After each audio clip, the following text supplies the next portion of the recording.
Perkenalkan, nama saya Nur Hasana dari Prodi Pendidikan Matematika Universitas Pekalongan. Jadi di sini saya akan mempresentasikan artikel saya yang berjudul Pengaruh Model STAD menggunakan Blended Learning terhadap pemahaman konsep matematis ditinjau dari motivasi belajar peserta didik kelas 7. Latar belakang masalah dalam artikel ini adalah masalah yang sering dihadapi dalam pembelajaran matematika, yakni kesulitan peserta didik dalam memahami materi matematika. Hal ini mengakibatkan hasil belajar yang rendah. Maka, pemahaman konsep matematis perlu untuk diperhatikan dalam pembelajaran matematika. Permasalahan serupa juga terjadi di SMP Negeri 3 Comal, yakni rendahnya pemahaman konsep matematis dan rendahnya motivasi belajar matematika peserta didik kelas 7. Faktor penyebab dari masalah tersebut itu ada dua. Yang pertama, metode mengajar guru itu masih kurang efektif untuk mampu meningkatkan pemahaman konsep matematis dan motivasi belajar matematika, sehingga peserta didik itu masih banyak mengalami kesulitan dalam belajar matematika. Kemudian dilihat dari peserta didiknya juga cenderung pasif dan mengalami kesulitan dalam memahami materi dalam belajar matematika. Solusi yang dapat mengatasi tentang rendahnya pemahaman konsep matematis yakni dengan mengubah strategi pembelajaran yang diterapkan. Salah satu model pembelajaran yang dapat dilakukan untuk mengatasi permasalahan tersebut adalah model pembelajaran STAD menggunakan blended learning. Jenis penelitian dalam penelitian ini adalah penelitian eksperimen semu, yakni penelitian yang dilakukan untuk melihat pengaruh dari perlakuan dari masing-masing kelompok, yakni antara kelompok kontrol dan kelompok eksperimen. Dalam penelitian ini terdapat dua kelompok yang terdiri dari kelas eksperimen dan kelas kontrol. Kelas eksperimen dengan menggunakan model pembelajaran STAD menggunakan blended learning dan kelas kontrol menggunakan model pembelajaran konvensional menggunakan blended learning. Penelitian ini dilaksanakan di kelas 7 SMP Negeri 3 Comal semester genap tahun pelajaran 2021-2022 dengan materi garis dan sudut serta pelaksanaan penelitian ini pada bulan Maret dan April tahun 2022. Populasi dalam penelitian ini adalah seluruh peserta didik kelas 7 yang berjumlah 288 peserta didik.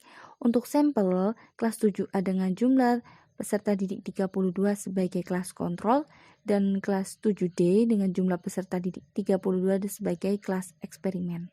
Untuk sampling yaitu dengan menggunakan cluster random sampling. Untuk teknik pengumpulan datanya itu terdiri dari 5. Yang pertama itu ada observasi yang dilakukan pada awal sebelum pelaksanaan penelitian di kelas eksperimen dan kelas kontrol. Kemudian untuk wawancara itu dilakukan kepada guru SMP Negeri 3 Comal. Kemudian untuk dokumentasi dilakukan pada saat penelitian dan data-data yang dibutuhkan pada awal penelitian. Kemudian yang keempat adalah angket. Angket digunakan untuk mengetahui motivasi, ya, kriteria motivasi tinggi, sedang dan rendah dari kelas eksperimen dan kelas kontrol. Kemudian untuk tes yaitu dengan menggunakan tes pemahaman konsep matematis pada materi garis dan sudut. Kemudian ada hasil dan pembahasan. Pada data ini yaitu ada deskripsi data pemahaman konsep matematis pada kelas eksperimen dan kelas kontrol bisa dilihat. Untuk data motivasi belajar matematika peserta didik itu diperoleh dari hasil angket motivasi belajar yang diberikan kepada kelas eksperimen dan kelas kontrol. Deskripsi data skor angket motivasi belajar peserta didik dapat dilihat pada tabel di bawah ini.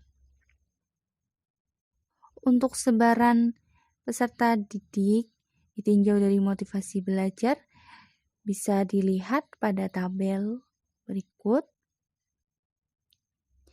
Kemudian data pemahaman konsep matematis diuji prasyarat dan dengan uji normalitas dan uji homogenitas.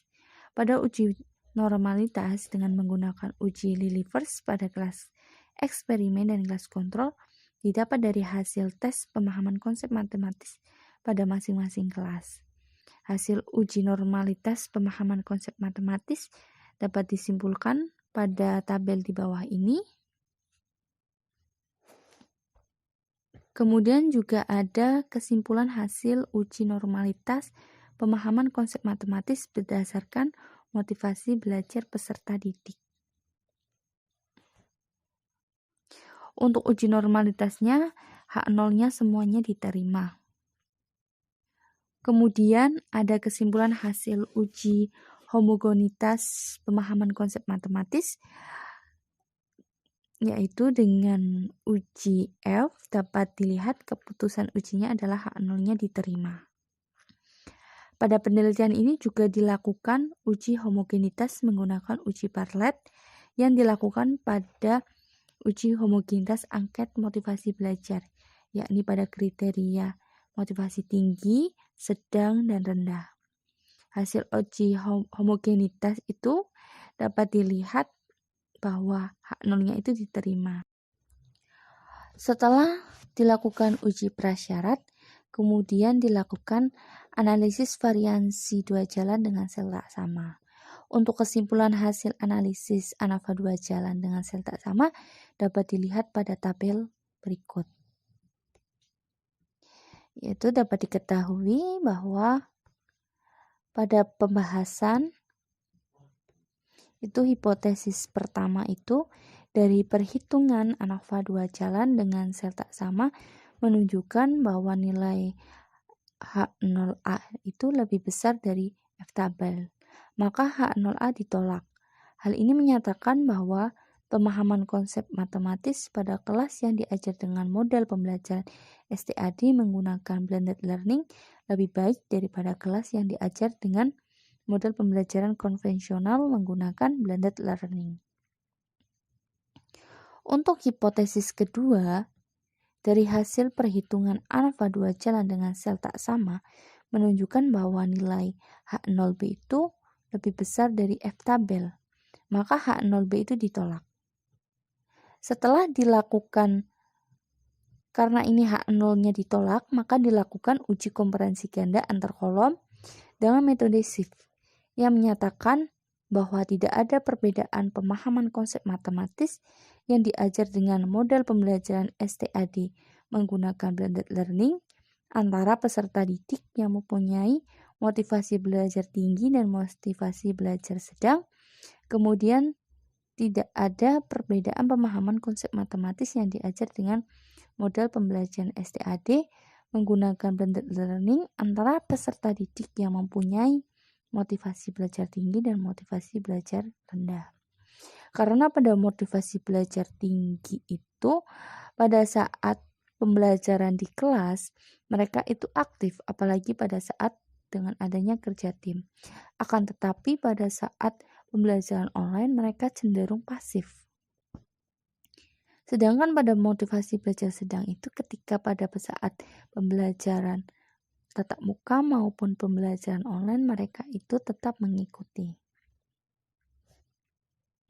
Untuk hipotesis yang ketiga, dari hasil perhitungan ANAVA dua jalan dengan sel tak sama menunjukkan bahwa nilai H0AB itu lebih kecil dari F tabel.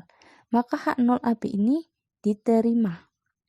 Hal ini menyatakan bahwa tidak ada interaksi antara model pembelajaran STAD menggunakan blended learning dan motivasi belajar matematika terhadap pemahaman konsep matematis.